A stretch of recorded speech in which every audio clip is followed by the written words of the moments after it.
We're continuing this evening in our series on Paul's letter to the Galatian church.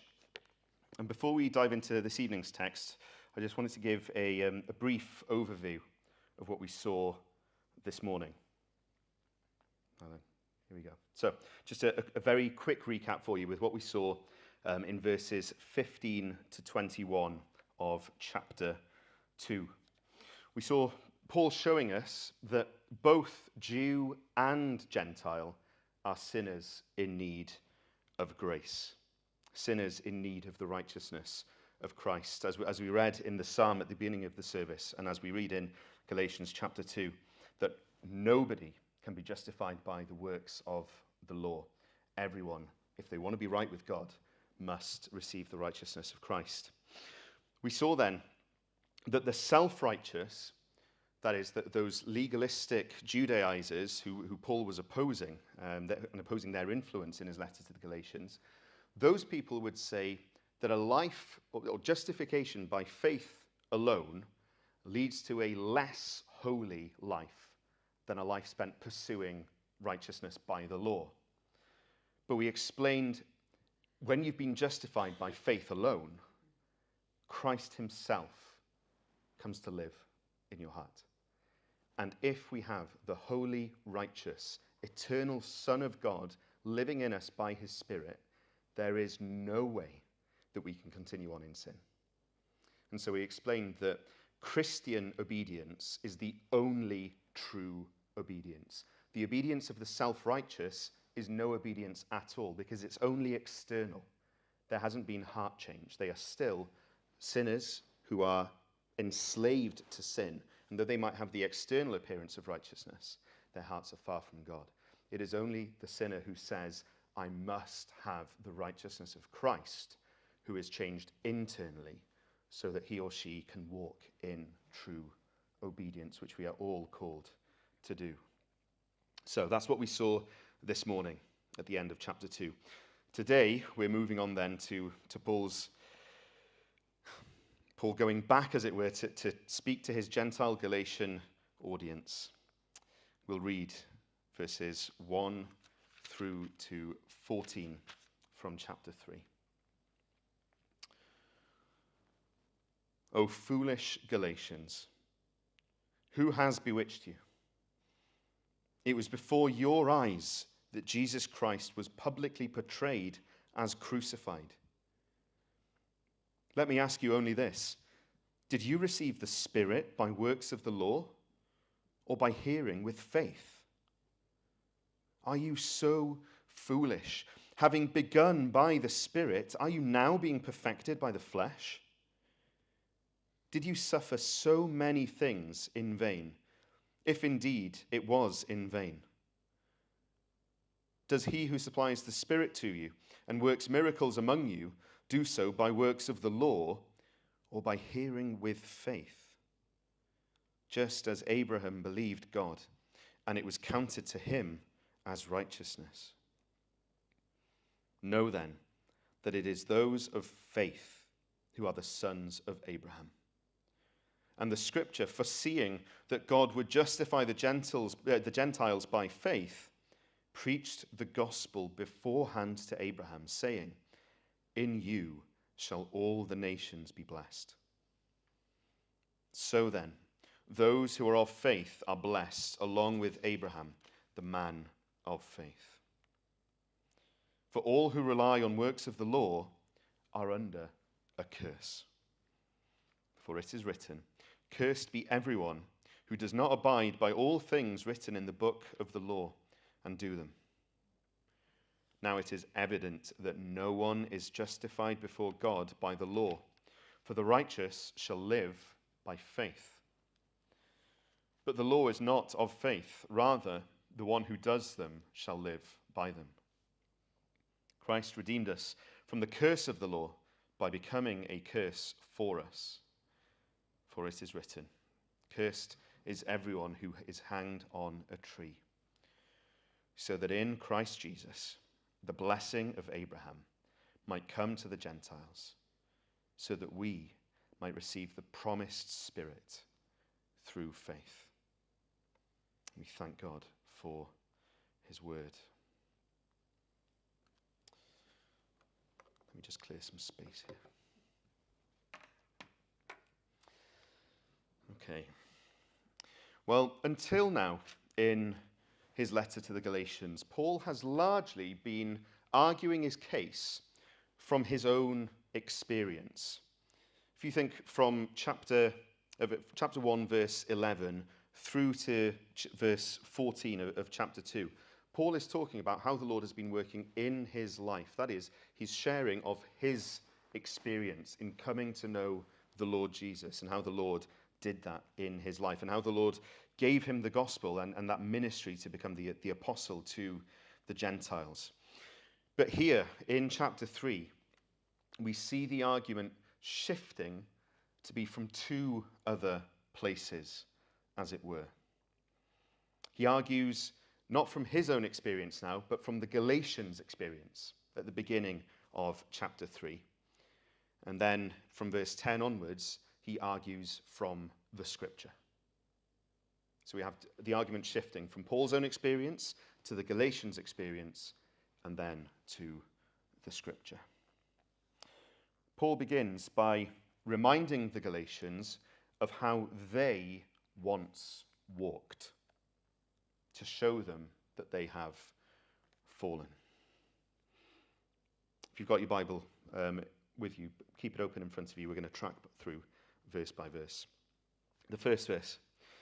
Jesus Christ, the crucified Messiah, was publicly portrayed before them in Paul's preaching. We remember we looked at Acts chapter 13, where Paul begins his ministry in Galatia, and he proclaims the crucified Messiah who rose again from the grave. Jesus Christ has been publicly portrayed before them in Paul's preaching. They've experienced the gospel proclamation and invitation. Verse 2 then, they received the Spirit of God. The third person of the Holy Trinity. They received the Holy Spirit by faith. Received the Spirit by faith, not by works of the law. Verse 5 then, if you skip forward. They were continually supplied by the Spirit, and they saw the Lord working miracles in their midst. They've experienced the supernatural work of God in their lives. And how? By faith. By hearing with faith. The Galatians have already lived at that life of faith that we were talking about this morning, back at the end of chapter 2, where Paul says, the life I now live in the flesh, I live by faith in the Son of God. A Christian life that is by faith from beginning to end. The Galatians had already experienced the beginnings of this life. They'd come to know Christ, and by faith they had seen the Lord work fantastically in their midst. And in this life of faith, they'd already experienced many things. In the NIV, the word is experienced. In the ESV, suffered many things. Both probably true. This church in Galatia would have already faced severe persecution, because we saw in Acts 13, it was there from the very beginning. So the Galatians have experienced salvation. They've experienced the Holy Spirit in them. They've experienced miracles by the Spirit. And they've already faced difficulty for their faith. They've already experienced that. Despite all these things, they'd lost their way. Let's be clear. These are people who had trusted in Christ, who had received the Spirit, Paul tells us, who had seen miracles and faced hardship, but now they were in danger of capitulating to Jewish legalism, to the Judaizers. We today can look back on what God has done in our lives. We can look back on how God has been at work and find there assurance of his faithfulness and his power. But one thing that we can't do is rely on yesterday's faith on our part. We are invited, we are called to trust God, to place our faith in him day by day. How are we supposed to pray for our provision from God? Give us this day our daily bread. So for these Galatians, they'd experienced God working yesterday, but they needed to continue to come to Christ, to continue to trust and to put their faith in him today, and that's what they weren't doing. They had regressed, they had gone back to trusting in their own law-keeping. We are called as Christians, day by day, moment by moment, to fix our eyes on Christ. Now that word, that fixing our eyes on the author and perfecter of our faith, it means to lock on and they don't shift. Right? Our eyes stay on Jesus. The Galatians had lost sight of their Saviour and the sufficiency of their Saviour. Now, Paul points the Galatians back to their experience to highlight to them, where is this today? What's happened? What's happened to you? You used to be living like this. Where has that gone? Verse 3. Having begun by the Spirit, are you now being perfected by the flesh? Like you started well. What's happened? Why are you now trusting in your own works? That is, why are you taking the yoke of the law for justification back on yourselves and striving in your own efforts in your flesh rather than continuing to trust in Christ by faith and his work in you? One point of application before we move on to the next point here.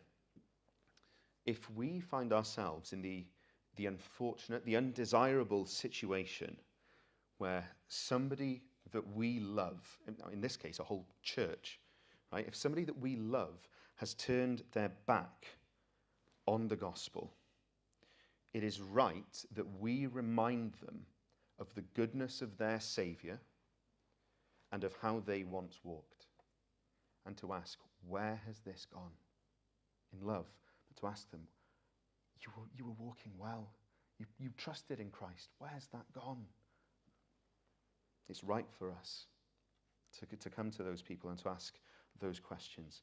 Secondly then, Paul's talked about the Galatian experience. He now turns to Scripture to show them theologically that they have fallen.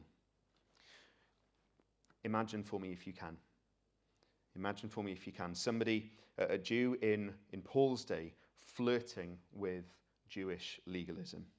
They've misunderstood the role of the law of Moses, thinking, if I can follow this law, I'll be right with God. If I can listen to the emphasis, if I can follow the law of Moses, I'll be right with God. What's the trump card you could play? What's the trump card you could play theologically here? Is there any theological trump card that somebody could play from the Jewish scriptures that would really flag up, hey, you've misunderstood the role of the law? Paul plays the trump card here and lays out the example of Abraham. Okay? The father of the Jewish people. He lays him out as the model for justification and of being made right with God.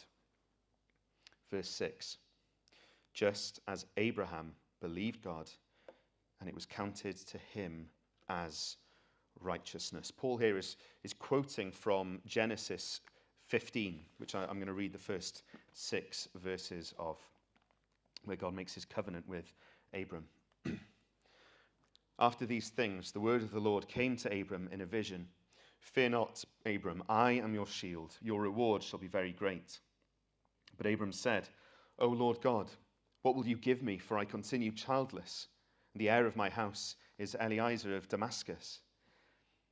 And Abram said, Behold, you have given me no offspring, and a member of my household will be my heir. And behold, the word of the Lord came to him. This man shall not be your heir. Your very own son shall be your heir. And he brought him outside and said, "Look toward heaven and number the stars if you're able to number them." And then he said to him, "So shall your offspring be." And he believed the Lord, and he counted it to him as righteousness.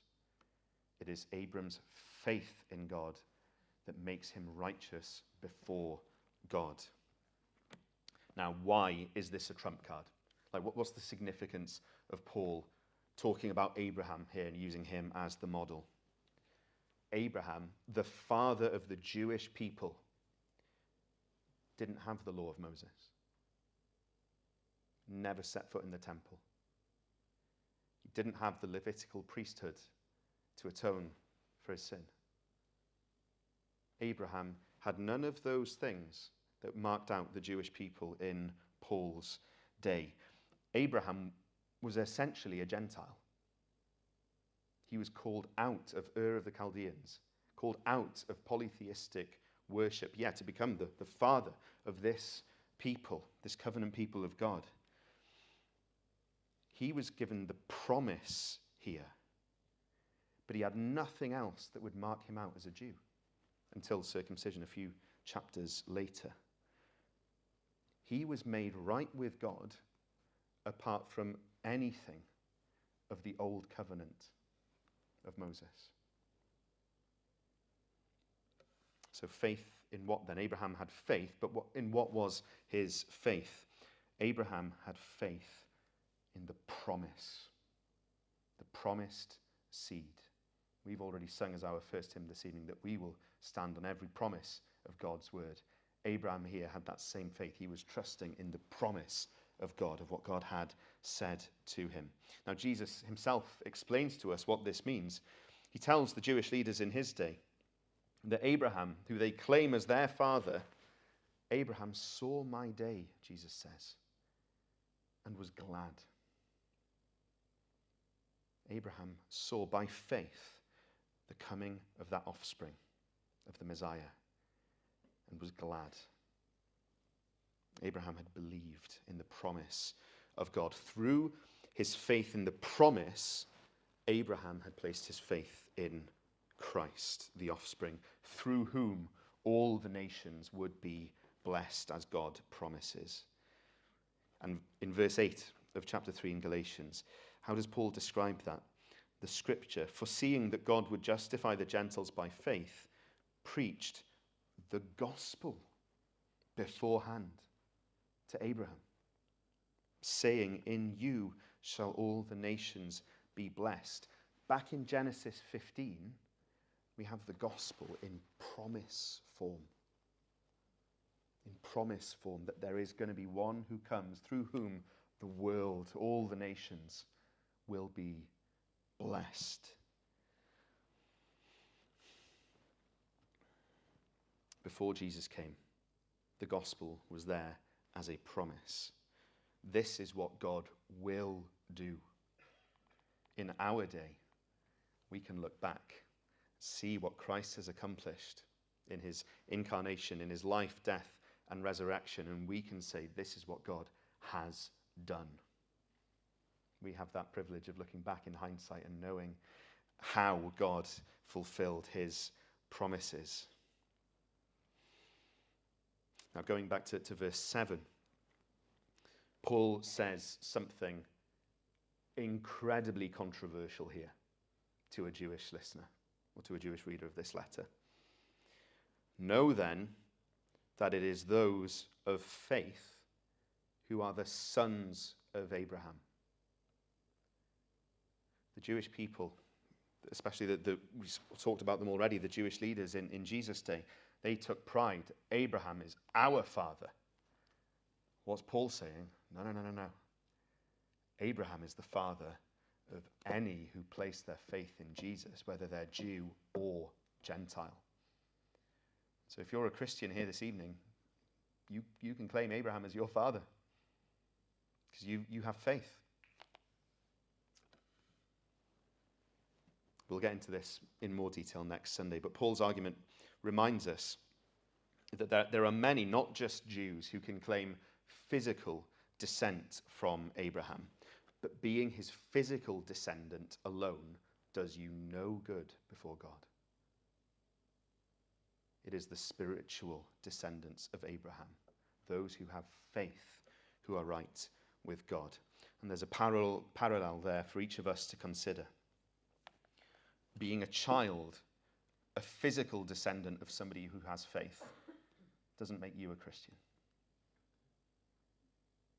We must each have our own personal faith. We must each submit, we must each place our faith, our trust in Christ as Lord and Saviour for ourselves. We can't rely on what mum or dad did. Third point this evening. Paul shows them from the scriptures what falling away from the gospel means. He shows them what their falling away means. Paul lays out for the Galatians the relationship between law and gospel when it comes to justification. They are diametrically opposed, right? There's no spectrum here. This is binary. It's one or the other. You can't mix them. Either law or gospel for justification. If you seek to stand before God based on how well you measure up to God's law, verse 10, okay? If you don't follow the law completely, that is, abide by all things written in the book of the law, you are cursed, Paul says. Cursed. Stand condemned. I put my hands up. I have not done all things required by the book of the law. And so, if I rely on the law and my law keeping for my justification, I am cursed. That is the default position for every single human being. That we are under law, that we cannot fulfill, we stand condemned. The complete opposite of that, though, the gospel, says you don't rely on your righteousness.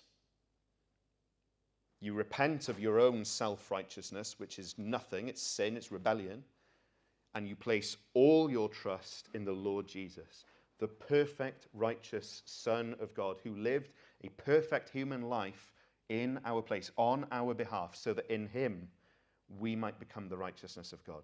Through him, through his righteousness, clothing us. And if we choose that, we are adopted, we are justified, we are interceded for by our heavenly high priest, we are indwelt by Christ through his Spirit, we are sanctified by the work of Christ in our hearts, the fruit of the Spirit grows in us, we grow in increasing obedience. All of that happens by grace. There are two options. And there's no standing on the fence, because if you think you're standing on the fence, you've already chosen number one. It's either law or gospel to be made right with God. It's as black and white as that. And I'll say again, you can't not choose. Not choosing means by default you rely on the law. And you stand condemned and cursed. So we must choose Christ. Verse 12. Paul says the law is not of faith. It's a part. There's no mixing of the systems here. And then in verse 13, we get to the heart of the gospel. The heart of the gospel. Let me reread verse 13. That curse that we face by default, being under the law, Christ redeemed us from the curse of the law by becoming a curse for us. For it is written, cursed is everyone who is hanged on a tree. That is strong language that tells us the depths that Jesus went to redeem his people. He became a curse. Think what he prays before he goes to the cross in the garden. He thinks about that cup. He says, Father, if there's any other way, remove this cup from me. Yet your will be done. That cup. What was Christ talking about when he was talking about that cup that he was going to drink on the cross? It's the cup of divine wrath. The wrath of Almighty God himself poured out on Jesus. The curse that we deserve, the punishment that we deserve for our sin, all put on the Holy Son of God, who had done nothing to deserve it, on the cross. Jesus was cursed by hanging on that tree in our place. If you've trusted in him, that's how much he loves you. That is the depth of Christ's love, that he was willing to be cursed, to face the curse, so that you would be redeemed. Because Christ, God in Christ, loves us, and he desires relationship with his creation. And his purpose is that we, as people, would glorify him and enjoy him. That's what God wants for people. And so in his love, he made the way for that through the work of Christ. Jesus took the curse of the law so that we might be free of the curse of the law. Think back to the Galatians, though. What's Paul showing them here? If you remain in that place of trusting in the law for your salvation, you remain cursed. That Christ hasn't died for you. Christ didn't take your place if you will trust in your own law keeping for justification. Okay, it builds on what Paul said at the end of the reading this morning, back in verse 21 of chapter 2. I do not nullify the grace of God, for if righteousness were through the law, then Christ died for no purpose. If you seek to follow the law for your own justification before God, to be right with God, Christ died for no purpose. That's what you're saying if you trust in your own law keeping. Final point to make then as we look at verse 14. We think of what it means that Christ was cursed, became the curse for us. Verse 14. So that in Christ Jesus, the blessing of Abraham might come to the Gentiles, so that we might receive the promised Spirit through faith. The blessing of Abraham, the promise, the good news that God makes us right with him by his work in the gospel and not our law keeping, has come to us, the Gentiles, just like God promised it would back in Genesis 15. God fulfills his promises, and we here are living proof of God's faithfulness to his own word, aren't we? God promised that the Gentiles would be saved, that all the nations would be blessed. We here this evening represent a Gentile nation that has been blessed through the offspring of Abraham.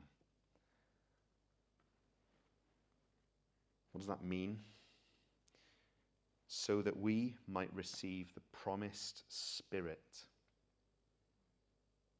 The promised Spirit, the Spirit of God, God himself, that is. So that we might receive God.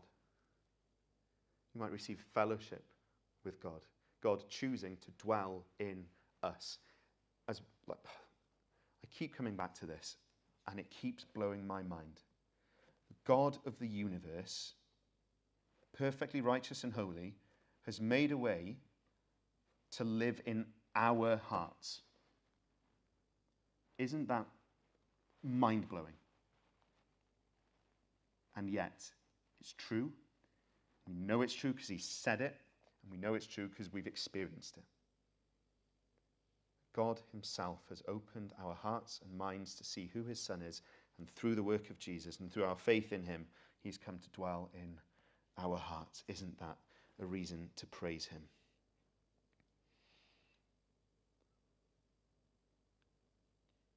I was trying to think of application here.